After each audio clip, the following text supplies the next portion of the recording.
Hello hi everyone friends, मैं अनुवादा सिवलरी coaching में आपका फिर से स्वागत करता हूं। आज अपन पढ़ने वाले हैं कक्षा 9 गणित। आज से स्टार्ट कर रहे हैं अपन। तो जो भी चैनल पे नए हैं तो चैनल को सब्सक्राइब जरूर कर लेना और सब्सक्राइब के बटन के पास बेल आइकन दिया उसे प्रेस कर लेना ताकि आपको हर एक नए वीडियो की नोटिफिकेशन आप तक मिलती रहे। ठीक है, आज अपन पढ़ने वाले हैं कक्षा 9 बहुपद, अध्याय 2 बहुपद पढ़ने वाले हैं। तो बहुपद होता क्या है, जीरो से लेके हीरो तक मैं आपके साथ रहने वाला हूँ।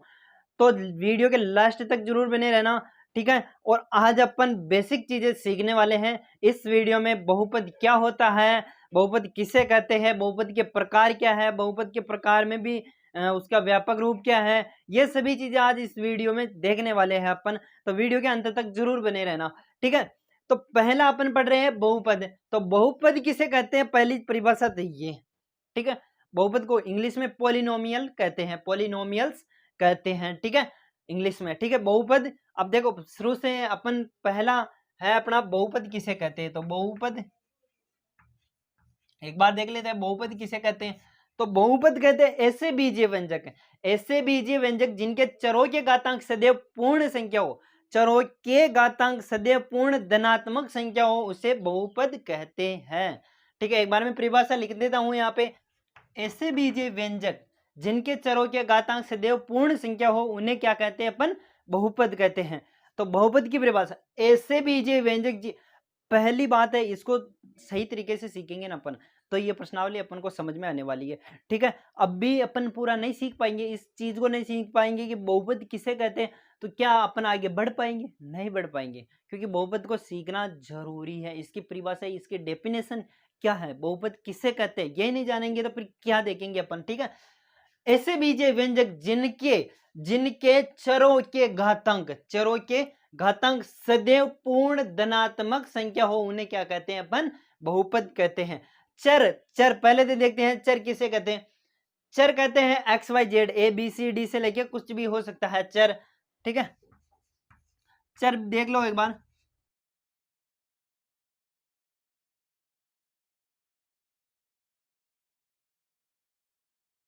जिनका मान निश्चित न हो, यानी कि इनका मान निश्चित नहीं होता है एक्स से, जैसे एबीसीडी चर, जैसे मैं जैसे लिखूं, जैसे ए बी सी से लेके एक्स वाई जेड। अब एक्स वाई जेड इनका मान क्या हो सकता है, तुम्हें पता है, कुछ भी हो सकता है। ठीक है, एक हो सकता है, दो हो सकता है, तीन हो सकता है, जीरो हो सकता है, -2 हो सकता है, अनंत हो सकता है। यानी कि इनके मान निश्चित नहीं है। इनके मान निश्चित नहीं है मतलब ये क्या है, चर पद है। और अचर पद जिनके मान निश्चित, यानी कि चर मतलब जिसे चीरा जा सकता है और अचर मतलब जिसे चीरा नहीं जा सकता है, उसे अचर कहते हैं अपन। ठीक है, यहां तक समझ में आया होगा आपको। ठीक है, ऐसे बीजीय व्यंजक जिनके चरों के घातांक, अब चर तो समझ में आ गए तुम्हें, A B C D X Y, जिनका मान निश्चित नहीं होता उसे तो चर कहते हैं अपन। घातांक घातांक कहते हैं किसी भी संख्या की ऊपर जो पावर होती है, ऊपर क्या पावर, जैसे 2 की पावर 2, तो ये क्या होती है, घात होती है। क्या होती है, घात। तो जो ऊपर होती है उसे तो कहते हैं अपन घात, जैसे x की घात 2, ये ऊपर होती है जो घात। और जैसे ये 2 है, ये 2 को मैं यहाँ पे लिख दूं आगे, तो क्या हो जाएगा, ये गुणांक हो जाएगा, x का गुणांक। यहाँ पे x की घात है, यहाँ पे x का गुणांक है। इस चीज को अपन को ध्यान में रखना है। ठीक है, घात आएगी समझ में। सदैव पूर्ण धनात्मक, सदैव पूर्ण धनात्मक, पूर्ण मतलब पूर्ण संख्याएं वो होती है जैसे 0 से लेके अनंत तक, 0 से लेके अनंत तक। एक तो होती है प्राकृत संख्या, एक होती है पूर्ण संख्या। प्राकृत संख्याएं होती है 1 से लेके अनंत तक, और पूर्ण संख्याएं होती है 0 से लेके अनंत तक, केवल 0 का फर्क है। ठीक है, तो अब देखते हैं पूर्ण धनात्मक संख्या आ गई समझ में, यानी पूर्ण धनात्मक संख्या, धनात्मक संख्या ये होती है 0 1 2 3 4 ऐसे करके अनंत तक होती है। ठीक है, अपरिभाषित, यानी कि इनका कोई सीमा नहीं है, अपरिमित है। ठीक है, तो पूर्ण धनात्मक संख्या भी आ गई समझ में। संख्या होनी चाहिए लेकिन वो पूर्ण होनी चाहिए, बटे हुए में नहीं होनी चाहिए, और न अंडरवुड में होनी चाहिए, और अपने न पॉइंटों में होनी चाहिए। ठीक है, तो ये आपने यहां तक परिभाषा। अब यहाँ पूर्ण धनात्मक संख्या हो उन्हें क्या कहते हैं अपन, बहुपद कहते हैं। तो जैसे मैं लिखूं बहुपद का उदाहरण यहां पर लिख देता हूं, जैसे बहुपद का उदाहरण 2x² प्लस 3x+2, ठीक है, ये एक बहुपद है। क्यों? देखो x की घात 2, x की घात 1 और x की वहां पे है अचर पद है वो, तो ठीक है, यानी यहाँ पे अपन को पूर्ण संख्याएं दिखाई दे रही है। तो इसका मतलब ये हुआ कि इसका मतलब ये हुआ कि ये अभी बहुपद है। मैं आशा करता हूँ कि यहाँ तक आपको समझ में आ गया होगा। अब बढ़ते हैं इसके आगे। तो बहुपद यहाँ तक समझ में आ गया। ऐसे बीजीय व्यंजक जिनके चरों के घातांक सदैव पूर्ण धनात्मक संख्या हो, सदैव पूर्ण धनात्मक संख्या हो, किनके? चरों के, ये ध्यान में रखना तुम। चरों के घातांक सदैव पूर्ण धनात्मक संख्या हो, इसे क्या कहते हैं अपन? बहुपद कहते हैं। तो अब आगे बढ़ते हैं। अब आगे देखने वाले हैं बहुपद के प्रकार। एक दो बार इसे बहुपद के मैं उदाहरण और बता दूं, ठीक है। तो जैसे बहुपद कोई भी हो सकता है बहुपद, ये x की घात 2 ये भी एक बहुपद है। क्यों? क्योंकि इसकी संख्या इसका जो घात है धनात्मक है। क्या है? इसकी घात x की घात 2। अब जैसे मैं बोलूं x की घात √2, क्या ये पूर्ण धनात्मक संख्या है? नहीं है। क्यों? क्योंकि √2 का मान क्या होता है? √2 का मान होता है 1.44, यानी कि पॉइंटों में इनका वर्गमूल नहीं निकल रहा है, ठीक है। इसका मतलब ये बहुपद नहीं है, यानी कि पॉइंटों में भी नहीं होना चाहिए और बटेवे में नहीं होना चाहिए। तो ये बात अपन को ध्यान में रखनी है, ठीक है। तो अब आगे देखते हैं अपन बहुपद के प्रकार। बहुपद के प्रकार होते हैं, बहुपद एक पदी भी होता है, द्विपदी होता है, त्रिपदी होता है, चतुर्पद होता है और एक होता है घात है, ठीक है। अब ये जैसे ये बहुपद है, ये बहुपद कितने पदी बहुपद, एक दो पद पूछेगा, कितने पद बहुपद में, कितने पद, पद मतलब होते हैं ये पद, ये पद, ये पद, ठीक है, कितने पद है। और एक होता है प्रकार, प्रकार में रैखिक बहुपद, द्विघात बहुपद, यानी घात के आधार पर, और ये पद के आधार पर। पद के आधार पर इसको देखे तो त्रिपद बहुपद है। कौन सा? त्रिपद बहुपद। और घात के आधार पर देखे द्विघात बहुपद, ठीक है। तो ये चीज अपन को ध्यान में रखनी है, प्रकार में और पद में पूछे तो, ठीक है। बहुपद के प्रकार, तो प्रकार पढ़ेंगे अपन। पहला तो पढ़ेंगे रैखिक बहुपद, दूसरा देखेंगे अपन द्विघात बहुपद, तीसरा देखेंगे अपन त्रिघात बहुपद, ठीक है।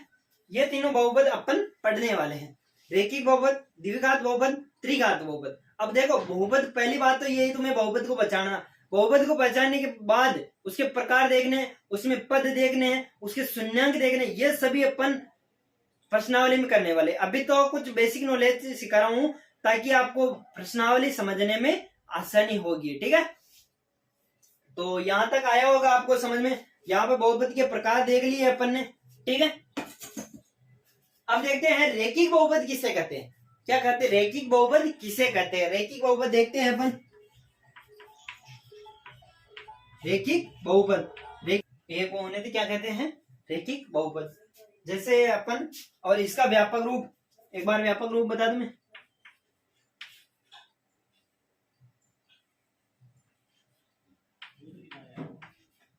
व्यापक रूप होता है ax plus B, ax plus B, इसका रैखिक जो व्यापक रूप है। और इसका एक उदाहरण लिखूं मैं, जैसे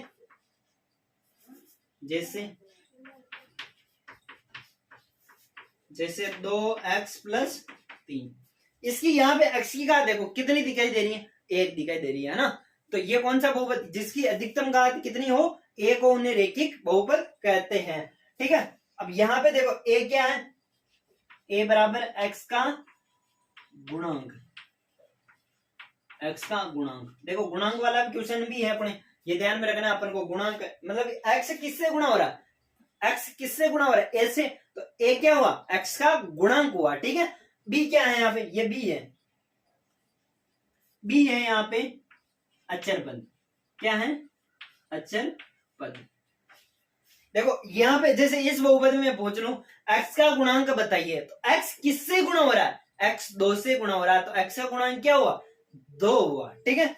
और जैसे मैं पूछ लूं यहाँ पे अचर पद क्या है, तो अचर पद 3 है, या x की घात 0 एक्स की घात 0 का गुणांक क्या है, एक्स की घात 0 का गुणांक क्या है। जहां पे एक्स की घात 0 रख दूं मैं, एक्स की घात 0 से गुणा कर दो। अब ये भी परिभाषा तुम्हें ध्यान में रखनी है कि किसी भी संख्या की घात या किसी भी चर की घात 0 हो तो उसका मान 1 होता है। किसी भी संख्या या चर की घात 1 हो उसका मान 1 होता है।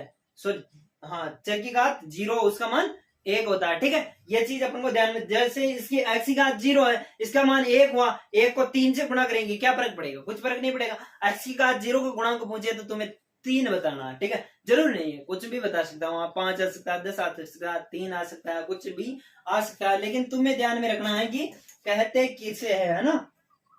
कोई इसकी स्क्रीनशॉट लेना चाहते हैं ले लो। इसके बाद में द्विघात देखता हूं, ये रेखिक तो समझ में आ गया होगा। एक बार और बता देता हूँ, ऐसे बहुपद जिनके चरों के अधिकतम घात 1 हो, अधिकतम घात 1 हो, अधिकतम घात कितनी दिख रही है, 1 दिख रही है, यहाँ पे लिखी हुई नहीं है लेकिन अपन को 1 माननी है। ठीक है, अब देखते हैं इसके बाद द्विघात, कौन सा द्विघात, इसकी स्क्रीनशॉट लेना चाहते हो, उतारना चाहते हो तो उतार लो। ठीक है, इसके बाद आगे बढ़ रहे हैं अपन। दूसरा अपना द्विघात, कौन सा,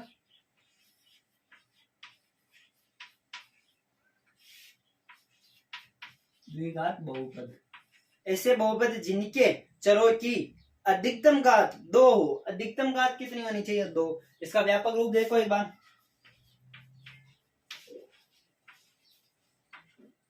व्यापक रूप होता है इसका a x square plus b x plus c, जहां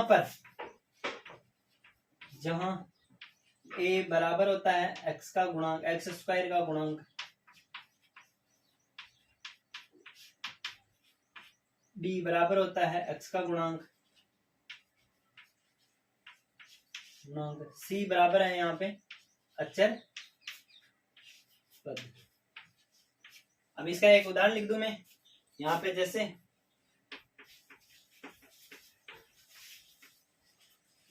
2x square plus 3x plus 2। ठीक है, 2x square plus 3x plus 2।